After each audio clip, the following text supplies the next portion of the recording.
the scriptures say, come as you are to worship, right? And that's even in a song. Come as you are to worship. Now, if a person is new to the faith, they're going to come as they were, as Absolutely. They are in the world, right? Absolutely. And what they were worshiping in the world, whether that be sex or a football team or a certain type of lifestyle, right? They're going to probably mirror whatever culture they were living for in the world. But when they come to the church to worship our God for the first time, as Christians, we aren't to put them to shame. We're supposed to bring them in. So come as you are to worship.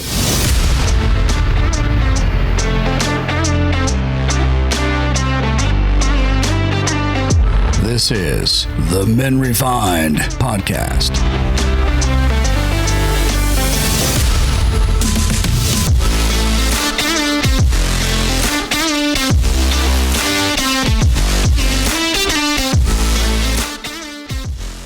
Hey, welcome to the Men Refined podcast. Shalom. How's it going? Good, man. How are you? So what do you think about men dressing up like bumps sometimes? Describe bumps. I mean, sometimes we go to the supermarket to get some groceries or whatever, and you see grown men, sandals, probably their pajamas, and they're just buying groceries. Yeah, I mean, there's something to it. I mean, you're in a rush. You just got in the car. You need some milk. You go get it. Yeah. Okay. Fine. I can go for that. Dude, but here's the thing. It's not very hard to get dressed. Am I being judgmental here? Yes, but you know what? It's not very hard to get dressed. Go put some clothes on. You see these people like, oh my, my life is so busy, everything and all that stuff. But you know what? It's not hard to get dressed. Put some clothes on. It takes a few minutes. Yeah, I was just, online, and there's this website called createdebate.com. You type something in there and you're going to find certain debates from people about the same subject, right? Does the way you dress reflect your character? Yes. A guy, yeah, that's good. A guy named Protazoa, whatever that means, says clothing that you can simply throw on can be clues towards who you are. For instance, you may be someone who does not care about how you are perceived, which could be due to a polarized self-esteem, too low to think it matters or high enough to think you do not need to. On the other hand, it could be that you were in a rush, which could be due to an inability to plan or an excessively filled schedule. Well, yeah, a lot of people have the inability to organize thoughts or organize their life within their mind. And so their whole life is in this constant state of chaos. And I think their dress and their attire, how they keep themselves, reflects that. Reflects that, yeah. And so it's, first and foremost, as Christians, how do we view those people? Or I should say those people. How do we view people that look a bit disheveled, right? And say, wow, you must have be going through something tough, or you must be having a hard time keeping track of your life. Yeah, I mean, you see a lot of moms with young children who are managing a lot in the household that they don't necessarily think of themselves because they're too busy getting the kids out the door, lunches made, and then they have to get kids to daycare or school. And you see moms at the kiss and go in their pajamas. I would say give that a pass, right? And I have also witnessed women with small children who present themselves very well. Dressed to the nines, right? And they have the same struggles. That's true. The same struggles. They have the kids, they have their husbands, they cook, they clean, they got their house ready. And when they go out for whatever, like they dress. I'm not talking about dress up. Like they're put together. Like your shiny dress, but you know what? They're presentable to the world. Yeah, the hair looks like you did something to it, not like you just woke up. Yeah, I think it's a discipline. It's a state of mind of self-care. Managing your schedule, I think, is extremely important. Yeah, and why are you, first and foremost, ask yourself, why are you so tired? Why are you so tired? What is it that is exhausting you? Or what are you spending the majority of your time on? Right. A lot of it's probably social. Frugal things. Frivolous things, right? That don't mean anything. Why are you doing that? Yeah. Well, invest your time into something that matters, right? And really what matters is you and how you present yourself. Because if you present yourself and you're put together, guess what? Your life is probably going to be put together as well. Have a routine.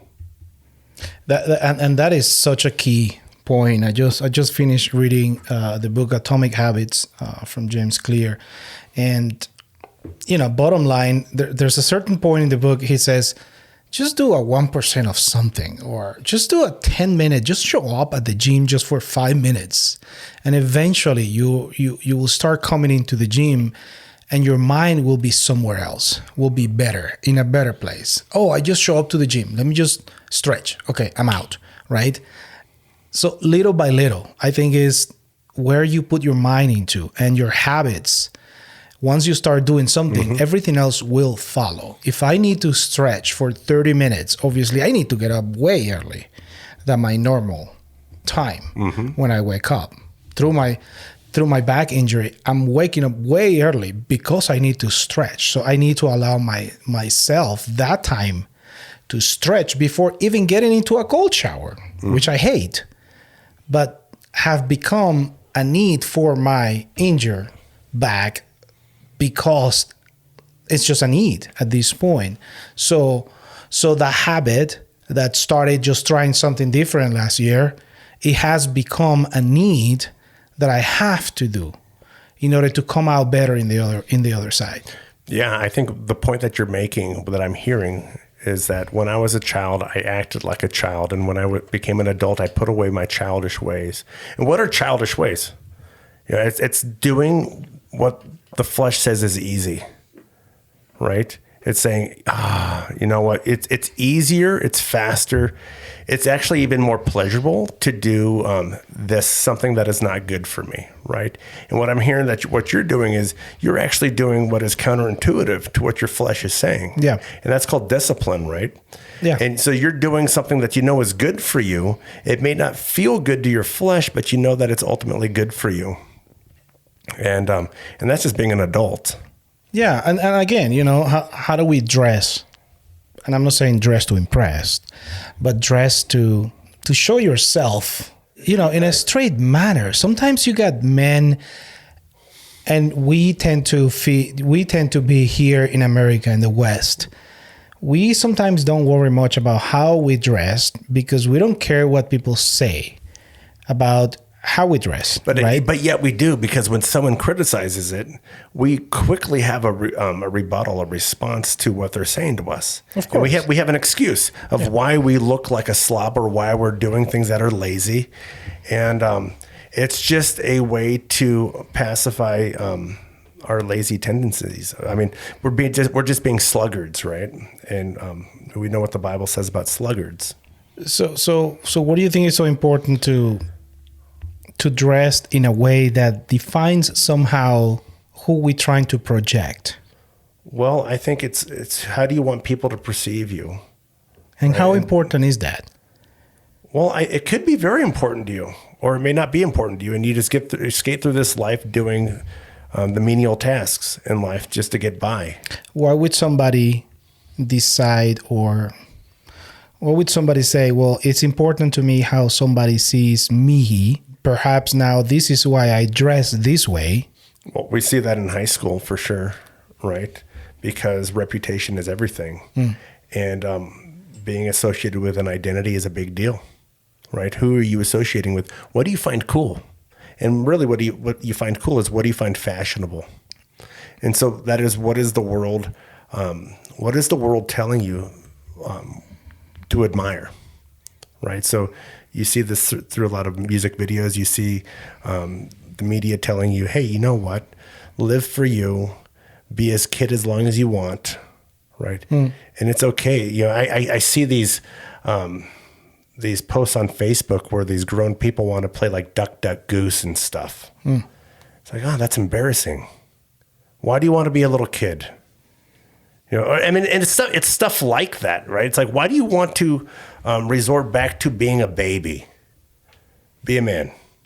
And we're dressing up like quote unquote men or quote unquote well. Where does that really come from? That just reminds me of my younger self. I could not leave the house without my shirt inside my pants and with a belt on my pants. Like my dad will never. I could not leave the house with my shirt outside my pants. And he will drop me at school. And what's the first thing that I will do? You pull it out. Pull it out, right? Why? I did the same thing, man. Because it was just one of those things that is like, no, I'm a young kid. Everybody has their shirts out. Why would I do this? And, you know, I will fight with my dad, but at the end, you know, I will do what he says. Obviously, he was the authority in the house, and I was just a punk. So I will follow through. But as soon as he left me, I'm going to pull that out, right? But as a child, you did what a child does, right? Now. But now as an adult. Now I'm like, wow, I thank God that my dad did that to me those years. Because right now, how many of us, we see men, young men, and the first thing that I think is like, where's their dad? In how they dress or how they behave, the first thing that I think is like, God, where's their dad? Where's that authority? And you know what? It really is a father issue, right? Mothers, God bless them. They are the glue to the household. But if a father is missing from that household, that child is going to be wandering. Yeah, we're living in a fatherless society lately. You bring a really important kind of point of view as far as your dad instructed you on how to dress. As a child, you didn't like that, but as an adult, you appreciated that. Absolutely, 100%. Right? So, you know, I think we can see how we dress, but then also how we actually take care of our bodies. Oh, man. Right? So, you know, in my household, we struggle with what we feed our kids. I grew up in a very health conscious household. I hated it growing up. My wife, she grew up where you can eat whatever. You know, Wonder Bread, you know, peanut butter, whatever. All the great things that kids love to eat. And she feeds that to our kids. And I came off as very judgmental and criticizing her when I said, you're feeding kids poor food. This is not good for them. And she saw me as saying, you're feeding our kids poor people food. And the fact of the matter is, it costs less money, right? It tastes really good, right? But it does nothing for your body nutritionally. And it's easy to consume. It's easy to consume, right? Because you don't have to work that hard to prep. Right. But what happens? Your body gets used to that, and then you start. Then all of a sudden, when you're an adult, you're trying to rectify what your parents did to your body growing up. But the fact of the matter is, to your point, as parents, as fathers, we have to train our kids what is good to eat, what is good to consume, right? So that's what are you putting in your body, in your mind, right? What is good to consume, but also how do we present ourselves to the world? Yeah, right? and I think it's important that you say that, because here's the thing, and many Christians will obviously come back to this answer. Is like, who cares how I dress? Like, I'm a Christian. God knows my heart, and it doesn't matter how I come to quote unquote worship or to church, or how do I come into the gathering of the saints, just hanging out with other Christians. But really what is important is what is in my heart, and God knows my heart. I mean, yes, right? Mm-hmm. I will say yes, but people sees the outside of you. So how you present yourself, it's a witness reflection of your love, enduring love for your God. So the scriptures say, come as you are to worship, right? And that's even in a song. Come as you are to worship. Now, if a person is new to the faith, they're going to come as they were, as Absolutely. they are in the world, right? Absolutely. And what they were worshiping in the world, whether that be sex or a football team or a certain type of lifestyle, right? They're going to probably mirror whatever culture they were living for in the world. But when they come to the church to worship our God for the first time, as Christians, we aren't to put them to shame. We're supposed to bring them in. So come as you are to worship. And what did Jesus do? Who did he sup with? Who did he eat dinner with? Who did he gather with? He gathered with sinners. Yeah. And he went to them how they were. Exactly. Right?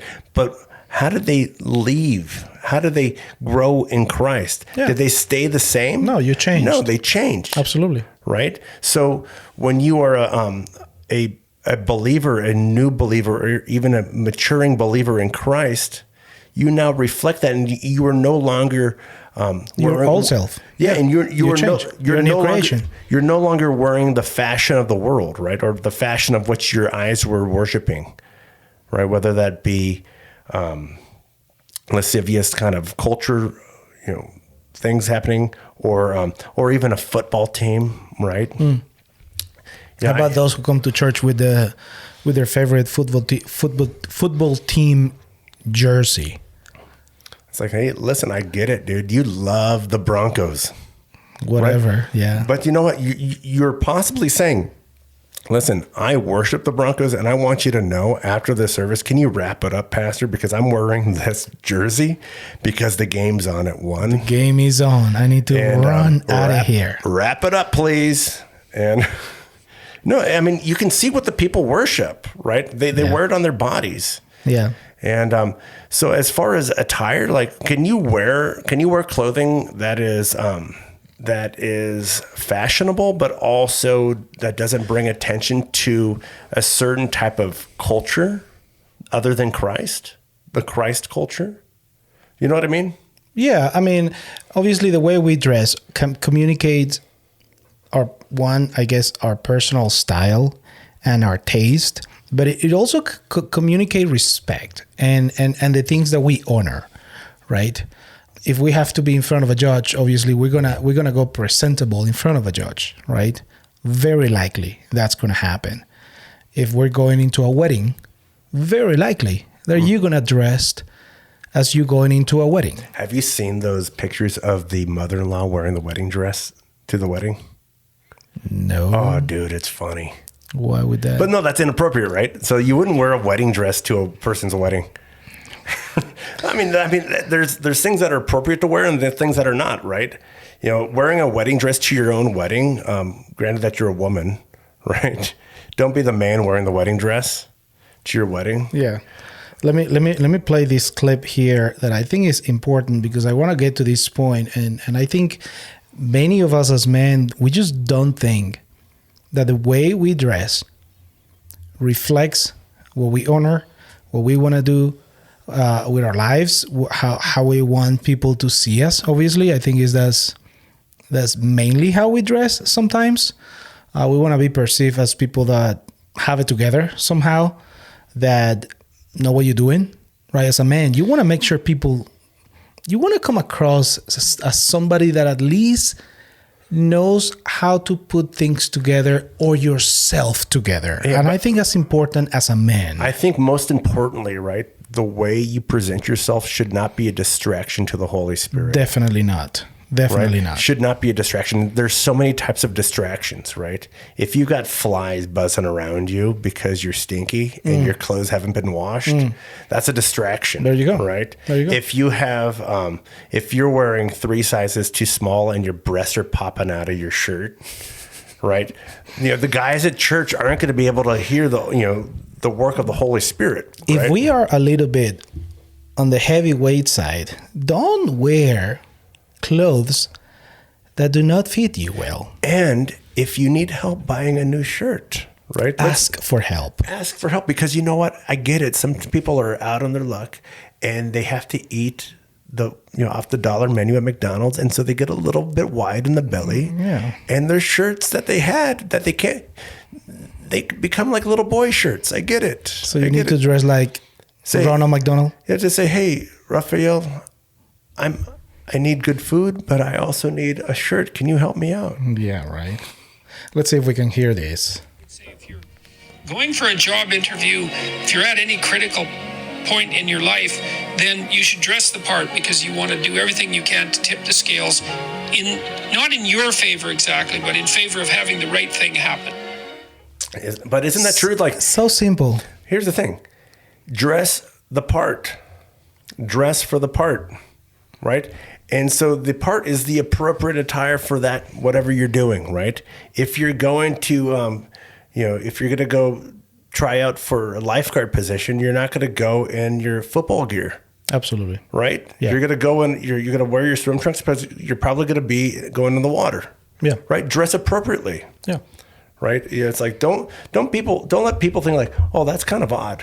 So if you're here in the mountains, don't go shoveling shorts, dude. But here's the thing, man, in Colorado, some people do. That's the thing. If you're manly enough, I guess you go out shovel in your shorts and sandals. Yeah. If you're man enough. Or barefoot. If you're man enough. No, it was like -2 degrees last week. It was brutal. It was brutal last week. Sarah and I were driving down Highway 7, and we saw this bigger dude, walking his dog in shorts. And like, that guy's legs must not get cold. Yeah. Right? It's like, wow. But Colorado does have this kind of reputation of people wearing beanies, their Patagonia puffy jackets, shorts, and their sandals. Yeah. Right? They go from like totally cold on top to summer on the bottom. Yeah, I think so. It's like the mullet of clothes, which is very weird here because I never seen that before. Obviously, you don't see that in the Northeast, right? The winter is different. It's a wet winter, really. Like you want to cover your feet. Here is nice and dry and it's warm. I think it's a warm, dry winter here, and this is the first time that I see people. I mean, in sandals with jeans, their puffy jackets covering their head. I mean, they're in sandals. I'm like, dude, aren't you cold? Like, seriously. I think this goes back to like, the sandals were easier to put on. Yeah, and it's a style, right? I don't know if it's necessarily a style. What do you think? Are they showing off themselves? Some people should not wear sandals, man, because their feet are just nasty. Okay, change the subject. That's nasty. No, but you know what? It goes back to, okay, you know what? It's being lazy. And what I tell my kids is, hey, listen, the thinking of it is always harder than the doing of it. Right? Well, yeah. Meaning like, stop thinking about it, just do it, just because it's not hard to get dressed. So if you go and take a shower with cold water, if you open that water coming out, you see it, you're outside of your shower head, don't think. If you think, you lose. Dude, you just got to go in. Yeah, you don't think. You just got to go in. Telling you, experience. Do not think. And when you open it, don't wait too much time between when you open that handle and you go under that shower head. I think you have to be within 10 seconds. Don't think. Be a If man. it goes over 10 seconds, you're not going in. Forget it, because you're already feeling that mist of that cold water. You're outside jumping. You don't want to get in, bro.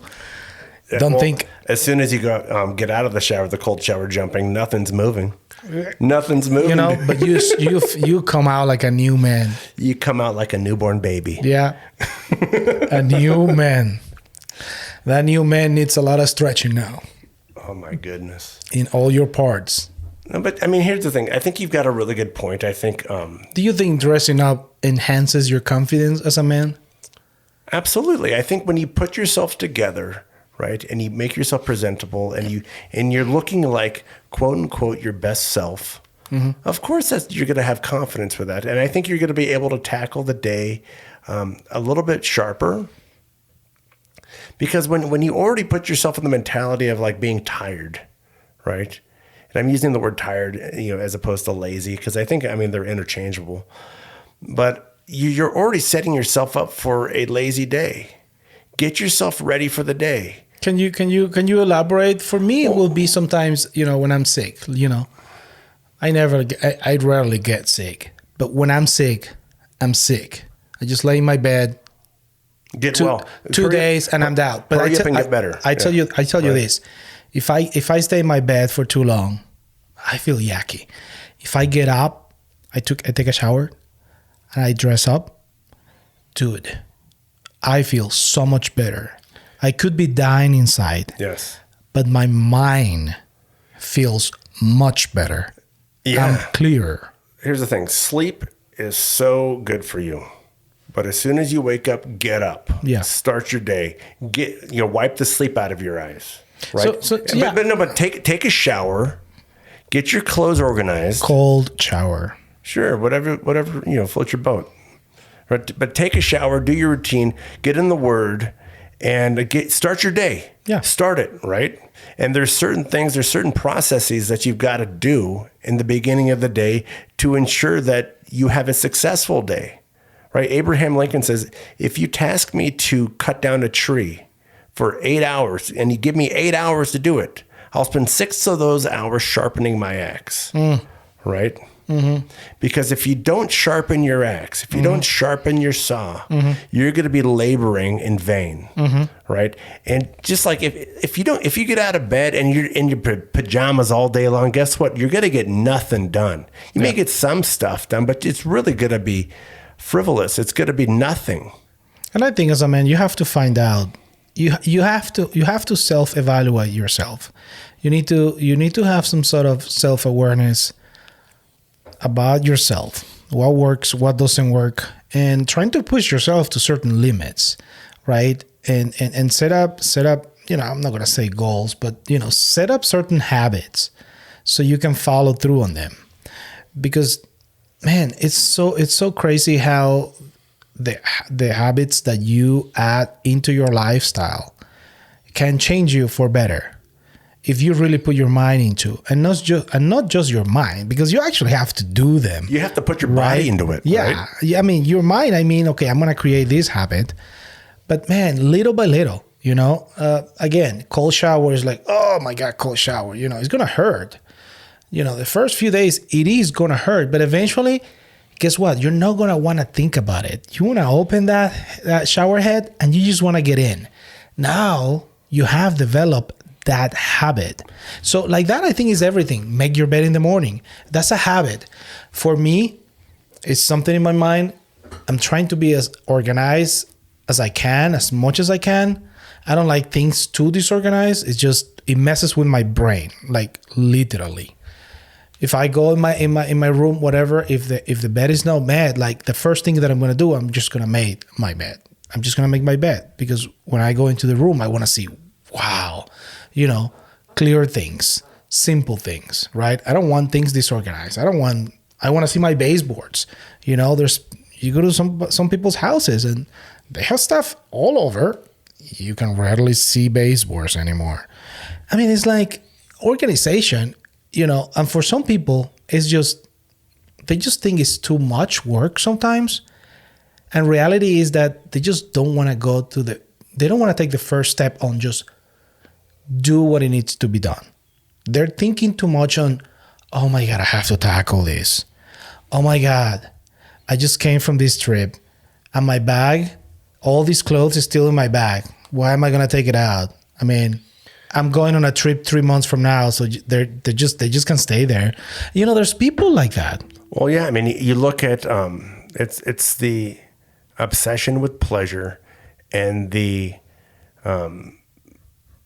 aversion to pain, right? The obsession of pleasure and the aversion to pain, right? So because what you're saying is, and what I'm taking from what you're saying is, especially with the cold showers, is if you want to change your life, do something that is going to shock you out of it. Okay. Right? Yeah. Do one different thing. Yeah. Right. If you want to change, if you feel like you're in a rut and you're at church, don't sit in the same spot at church. Go sit somewhere else. Right. Break it up. right? Something simple like that. If you want to change your life, right?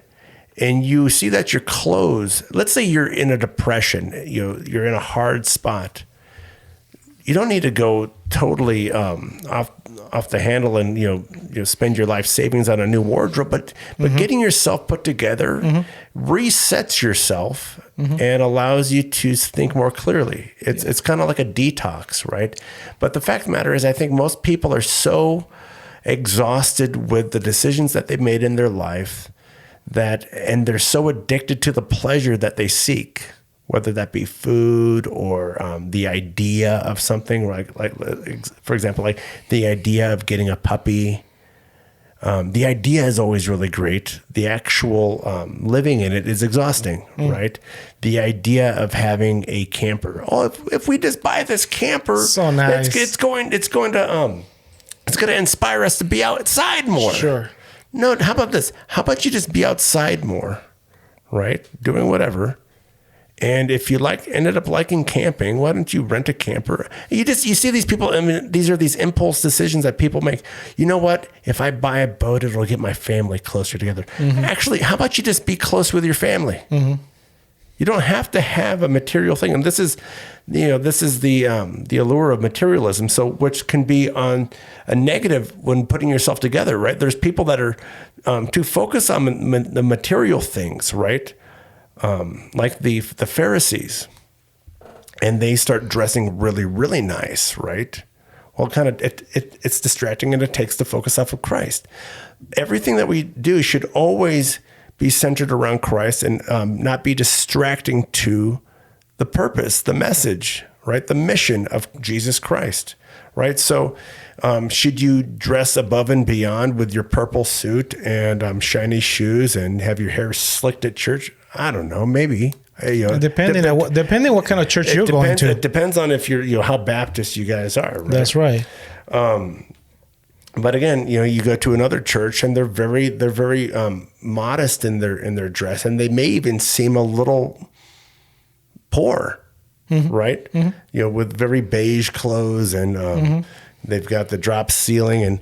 But you know what? How do we honor Christ in everything that we do, right? The purpose is, don't be distracting.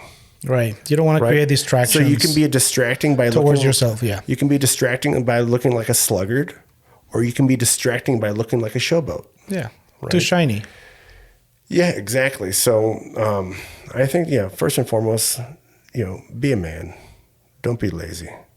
Don't be a little baby. No woman likes a baby. Come on. No woman wants to be married to a baby. And actually, I should say, no good woman wants to be married to a baby. Be a man. Yeah. Right? Put yourself together. Get your house in order. So what does that mean? Does that mean, like, man, if you need to spend some extra time trying to figure out your wardrobe and figure out what you're going to wear tomorrow morning when you wake up, after you take a shower, it doesn't mean that you're going to go to work in sweatpants and a t-shirt and a hoodie and tennis. How about you put probably some jeans, get some sort of a t-shirt, like change a little bit the way you're dressed, and you see how your head sometimes will change too, the way you see yourself, because we can get in that circle, like, okay, I'm always dressing with my sweatsuits and my t-shirt and my hoodie and my tennis, and I'm going like this everywhere. Like this is uniform, my thing, dude. That's your uniform. Okay, get a uniform. Get a uniform. Right? I get it. But making those little changes helps our mental state too. I'm not saying it's wrong for you to always wear sport clothes like this. I'm not saying, that's not what I'm saying. But when that's all you wear, it may or may not. But the way I'm seeing it is, like, sometimes we need to carry ourselves. Yeah. Depending on obviously where we're going, right? Who comes to our home. I think it's important. You don't want to welcome people like in your pajamas. I think that's disgusting, because that doesn't show that. It doesn't show respect. That you care for those who are coming into your home. Just as if we invite people to our home, we're gonna clean. We're gonna We're going to put things out. It's saying, I care enough about you to bring you to my home when it's in the best shape absolutely, possible. Absolutely. I think it's a great example of a tactic that guys can use is can be modeled after my grandfather, my late grandfather. And he was the CEO of one of the largest design firms in the country out of Chicago. But my grandfather was very simple in his mind. He didn't want to focus too much on his appearance. Obviously, he wanted to look good. He had his haircut the same haircut ever since he was born. Parted to the side. He shaved every day. But when he went to Mervyn's to buy his clothes, and this guy is a CEO of a multi-million dollar company, right? And he shopped at Mervyn's. Super frugal. He would go and he had his typical purple polo shirt. But when he went to the store, went to Mervyn's, he grabbed 5 of them of the same one, right? And he went to the manager and said, if I bought 5 of these, will you give me 15% off? Mm-hmm.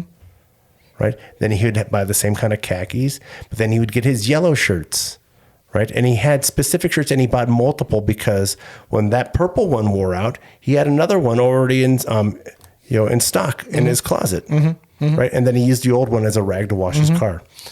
So you don't have to be, you don't have to labor on being a fashion guru or whatever. You don't need to be a GQ guy. I mean, obviously if you want to look like, open up a GQ and see what's in fashion and, which is nothing wrong.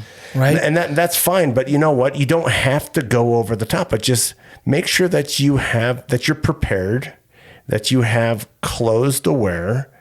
And again, you can go shop at Walmart. Absolutely. But when you shop at Walmart, don't wear your pajamas. Don't wear your pajamas. Yeah, don't go to Walmart to buy things with your pajamas. Yeah, don't go to Walmart wearing your dinosaur slippers. And your Crocs. Have a little self-respect. It's like, I don't want to know what you look like when you sleep. Right. All right. I don't need to be that familiar with you. Yeah. Oh my goodness. I mean, we were staying at a hotel in Texas, the whole family, and there's people at the hotel and they had continental breakfast, and people would show up to the continental breakfast like they just woke up. Mm-hmm. I'm like, listen, this is not your home. I know you slept here. I'm going to tell you this. You only see that in America. Oh my goodness. Everywhere, if you have traveled the world, anywhere you go, in any other hotel, anywhere in another country, morning breakfast in any hotel, everybody gets up and they're already dressed for the day. Only in America, you see people coming out of their hotel rooms looking like they haven't even brushed their teeth. It is horrible, man. I don't want to be that familiar with your life. Sorry, I don't. I don't want to know what you look like when you first wake up. Listen, in conclusion, I think dressing well as a man, I think it's important because I think it shows that you as a man are confident on where you are and you can somehow bring some stability to those around you. I think that that's something that you project as a man if you dress well. And when I mean dress well, I don't mean spending a ton of money in your clothing. I just mean dress well in a standard fashion. Like cover your body. Like you respect yourself. Cover your body, I think. You're not on the beach. I mean, if you are, fine. But cover your body. I think that's important. As a man, just as women, cover your body. Cover your body.